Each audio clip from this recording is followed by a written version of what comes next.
welcome to episode 18 of Let's Hear It. Today's guest is Eric Roscoe Ambel. He's a fantastic guitar player, record producer, studio owner based in Brooklyn, New York.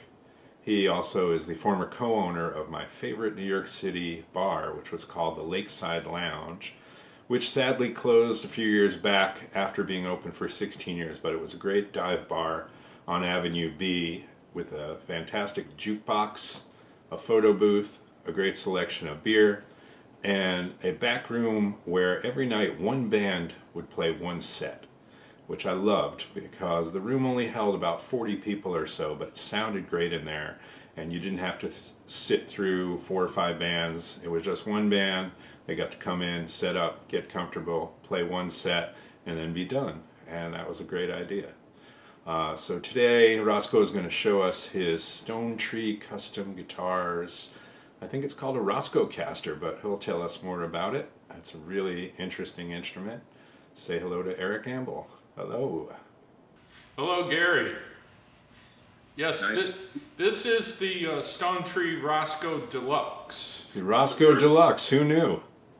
The first one was the Roscoe Caster, and that was the one that Scott Platts made for me in Wyoming. And it was based on my 66 Fender Telecaster Custom. It had a lot of there's a very unique appointments on the Fender guitars from 1966 through 68, including a laid-on maple board and an extra thick headstock. And the people at Guitar Player magazine thought that the Roscoe Caster was a fabulous guitar, but when he made it for me in 2001, companies were getting sued by Gibson and Fender, and that sort of pushed us both to come up with an original design idea, and that's what led to the Roscoe Deluxe. So what do you know about Stonetree custom guitars? I know you're friends with Scott, but tell us a little bit about them and what they do and why you like working with them.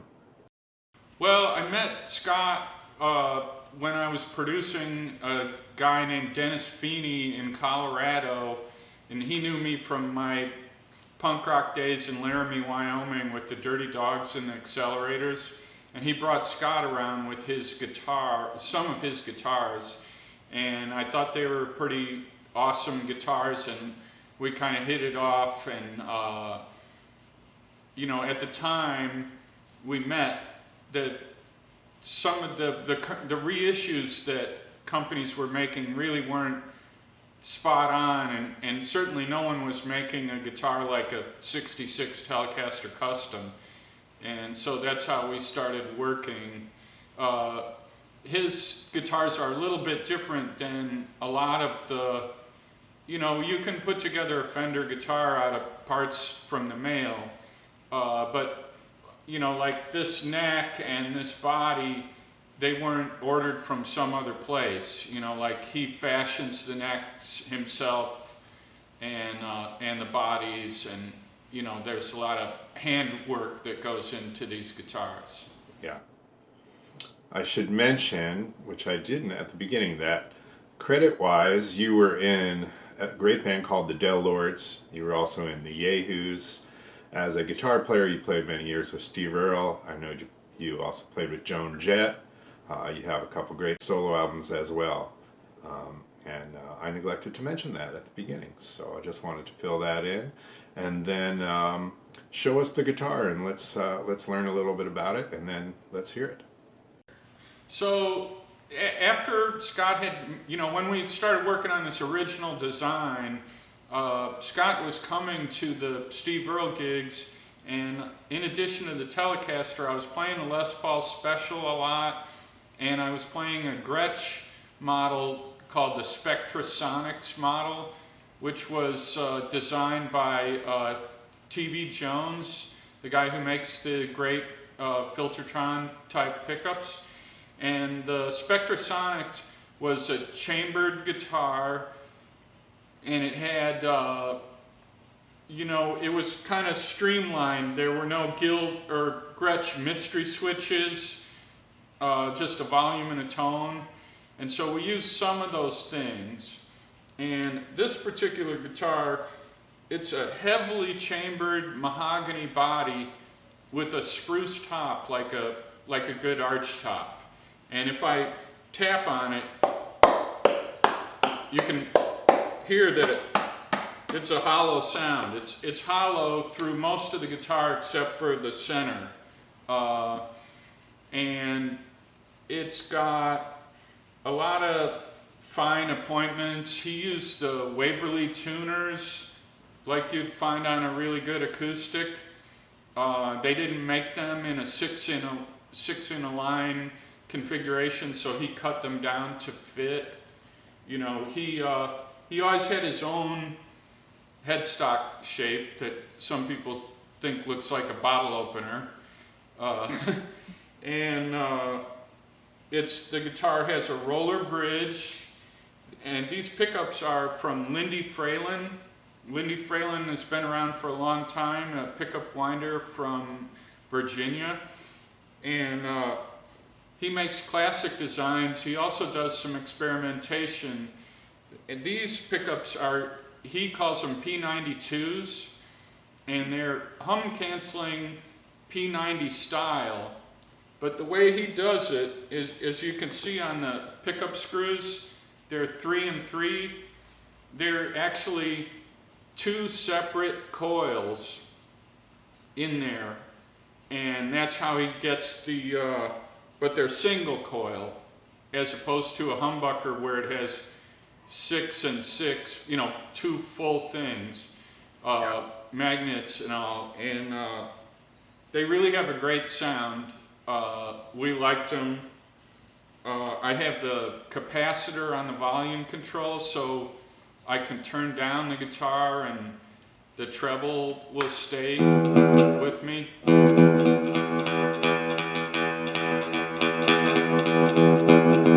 Which is great because I use the volume control a lot. And one of the only things I changed on the guitar since I got it, it came with a Bigsby B5. That's what this one is called, with the some people call it the horseshoe.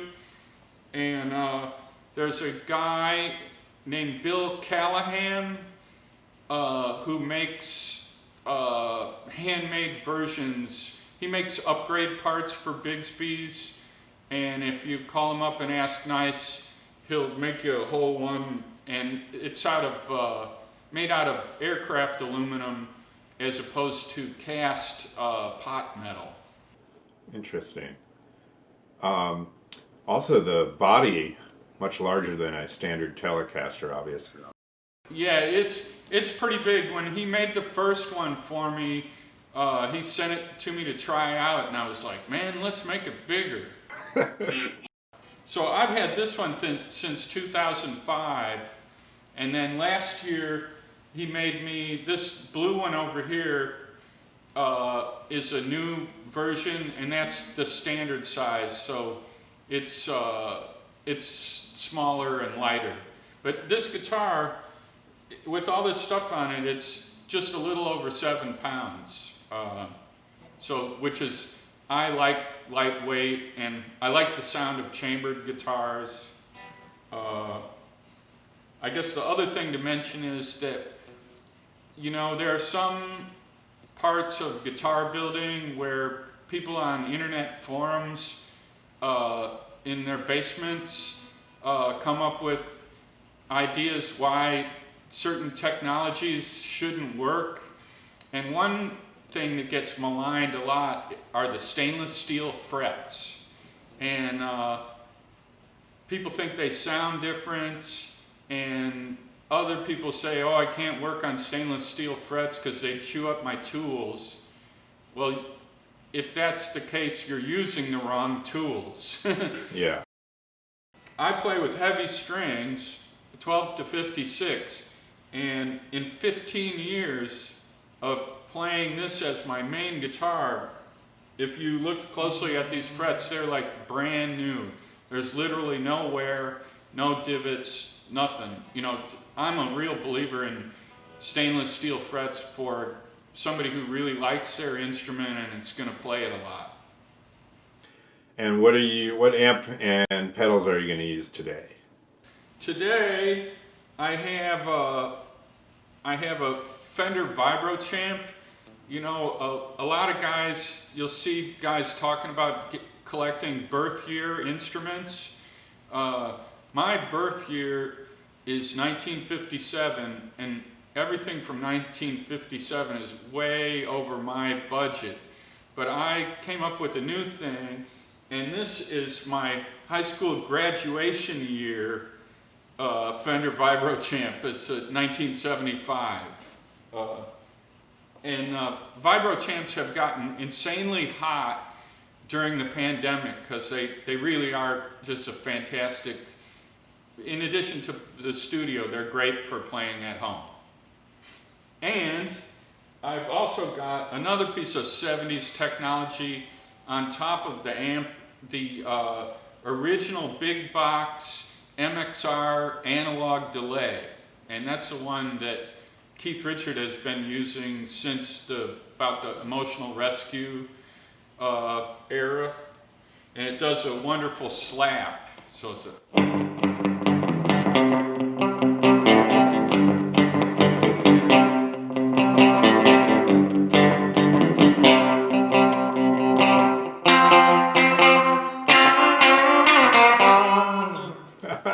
There it is, 1978. She's so cold. Yeah. All right, well, go ahead and keep playing. Give us some more of that. Let's hear what it can do.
Wow, that's an incredible sound. It's it's hard to talk about, describe a sound. Obviously, you just heard it, but it's very defined. Like I can hear each string really nicely, even with a little grit on it. Sounds beautiful.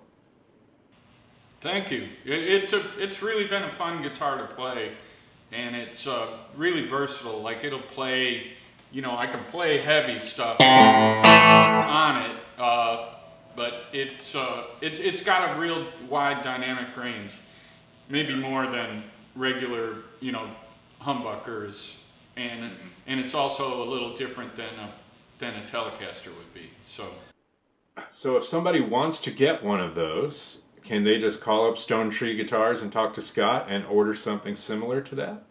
Yeah, I think the best way to get a hold of them is on off of Facebook. There's a Facebook Stonetree Custom Guitars. You know, a lot of people's websites have gotten gobbled up, and I think his got gobbled up. But he's responsive on Facebook at Stonetree Custom Guitars. Cool. We'll post a link to that. And I was gonna. You have another instrument that I've seen you play live, and I forget exactly what it is.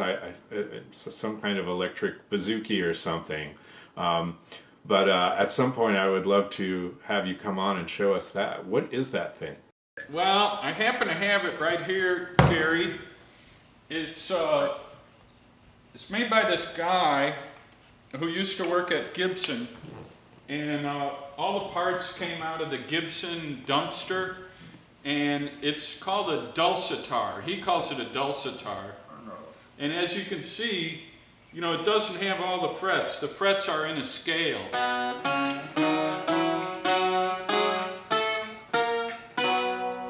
Right? And I tune it, I use it a lot in the studio, and I tune it a couple different ways, but right now it's like 1-5-1, you know? Wow.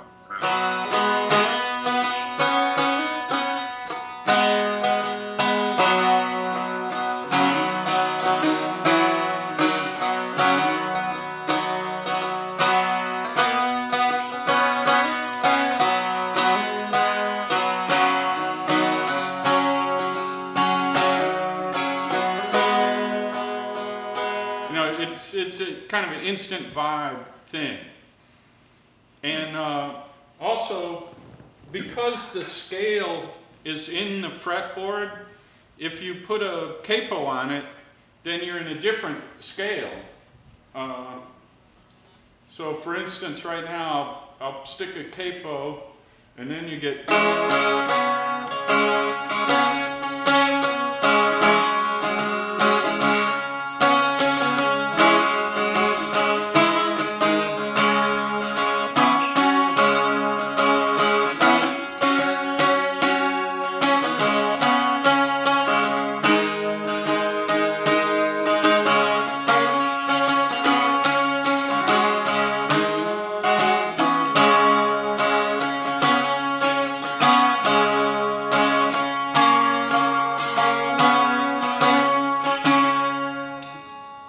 That does indeed sound like a dulcimer.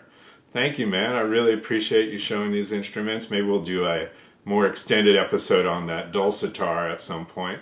But loved seeing the Stonetree custom guitar, and I hope you stay safe. I hope I get to see you in person one of these days. Me too, Gary.